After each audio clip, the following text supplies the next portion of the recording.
بسم اللہ الرحمن الرحیم۔ کیسے ہو بچوں؟ خیریت سے ہو؟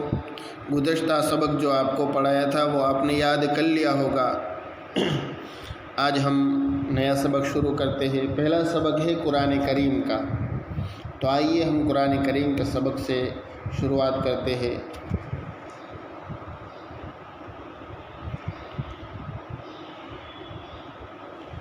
یہاں آپ کے سامنے جو نشان رکھا جاتا ہے، یہاں تک سبق کل ہم نے پڑھ لیا تھا، یہاں سے باقی ہے۔ اعوذ باللہ من الشیطان الرجیم، بسم اللہ الرحمن الرحیم۔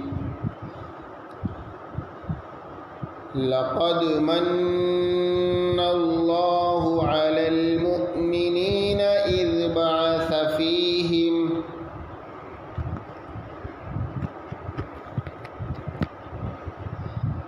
بعث فیہم رسولا من انفسہم یتلو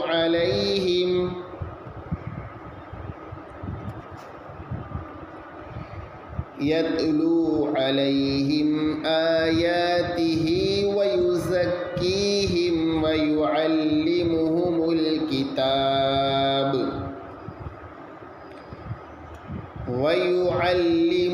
الکتاب والحکمہ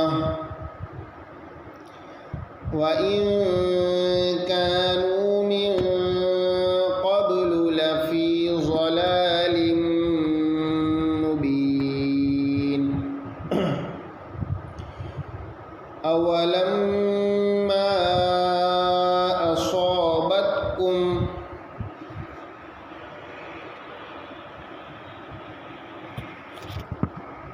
أَوَلَمَّا أصابتكم مصيبة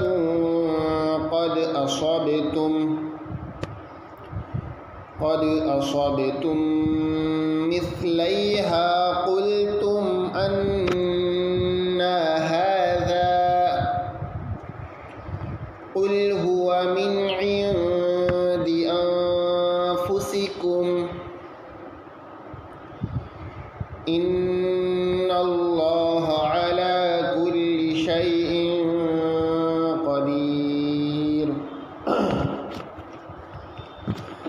وما أصابكم يوم التقى الجمعان فبإذن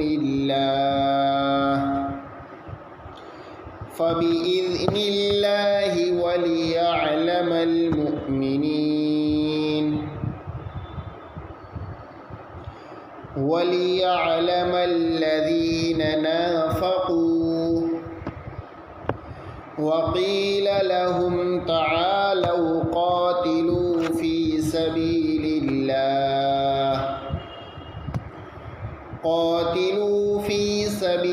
الله أو ادفعوا قالوا لو نعلم قتالا لاتبعناكم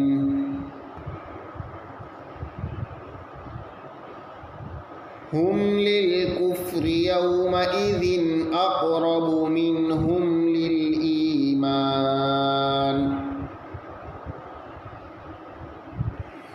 يقولون بأفواههم ما ليس في قلوبهم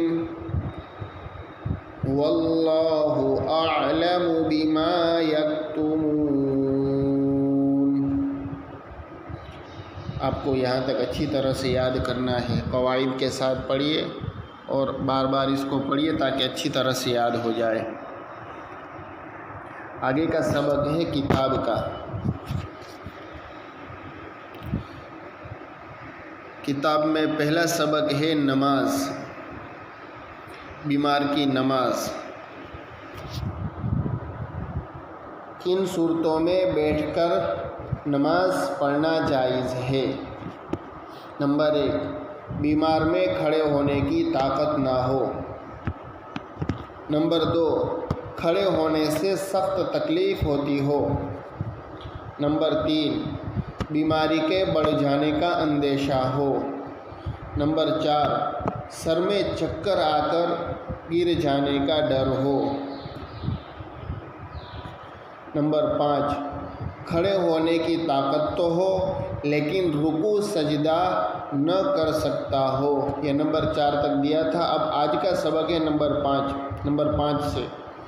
کھڑے ہونے کی طاقت تو ہو لیکن رکوع سجدہ نہ کر سکتا ہو، یعنی کھڑا تو ہو سکتا ہے لیکن اتنی طاقت نہیں ہے کہ رکوع سجدہ کر سکے، تو کیا کرے؟ تو بیٹھ کر نماز پڑھے۔ ان سب صورتوں میں بیٹھ کر نماز پڑھنا جائز ہے، یعنی جو 5 صورتیں بتائی ان سب صورتوں میں بیٹھ کر نماز پڑھنا جائز ہے۔ بیٹھنے کے طریقے میں شریعت نے بھرپور رخصت دی ہے۔ سمجھ میں آیا؟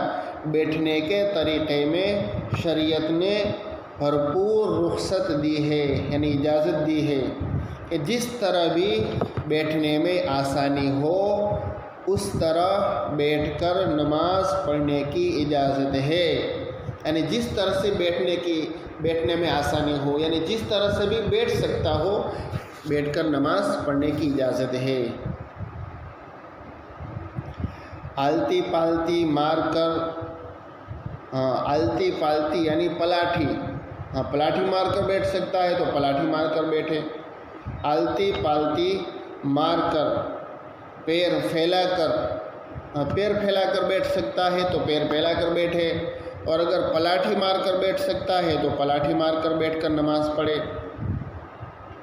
دیوار یا کسی چیز کا سہارا لے کر، دیوار کا سہارا سے بیٹھ سکتا ہے تو دیوار کے ٹیکے سے بیٹھے، یا کوئی اور چیز کے ٹیکے سے بیٹھ سکتا ہے تو اس کا سہارا لے۔ البتہ اگر زیادہ تکلیف نہ ہو تو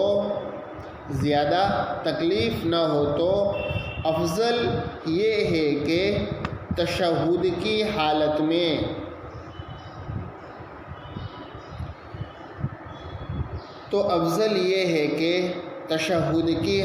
میں جس طرح بیٹھتے ہیں اسی طرح بیٹھ کر نماز ادا کرے، یعنی اگر زیادہ تکلیف ہو تو جس طرح بیٹھ کر نماز پڑھنا چاہے بیٹھ سکتا ہے، الٹی پالٹی مار کر، پلاٹھی مار کر، پیر لمبا کر کے، یا دیوار کے سہارے سے یا کسی اور چیز کے سہارے سے بیٹھ کر نماز پڑھ سکتا ہے۔ اگر زیادہ تکلیف نہ ہو تو افضل یہ ہے کہ جس طرح ہم اتحیات میں بیٹھتے ہیں، تشہد میں قاعدے کی حالت میں جس طرح ہم بیٹھتے ہیں اس طریقے سے بیٹھ کر نماز پڑھنا افضل ہے۔ بس یہاں تک آپ کو اچھی طرح سے یاد کرنا ہے۔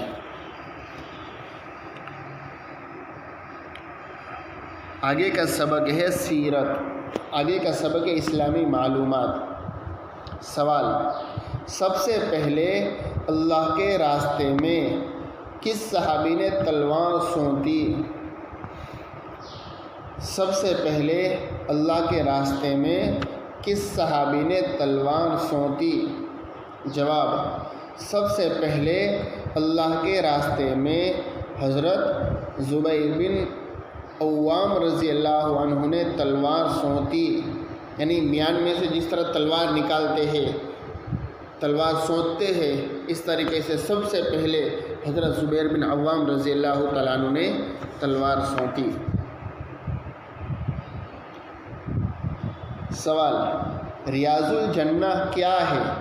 سوال: ریاض الجنہ کیا ہے؟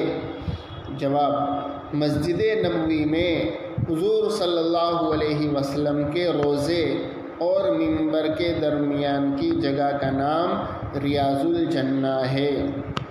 جواب: مسجد نبوی میں حضور صلی اللہ علیہ وسلم کے روضے اور منبر کے درمیان کی جگہ کا نام ریاض الجنہ ہے۔ حضور صلی اللہ علیہ وسلم کے روضے اور منبر کے درمیان کی جو جگہ ہے کہ وہ اس کو ریاض الجنہ کہتے ہیں، یہ جنت کا ٹکڑا ہے، یہ اتنی جگہ جو ہے وہ جنت کا ٹکڑا ہے۔ اتنا سبق آپ کو یاد کرنا ہے۔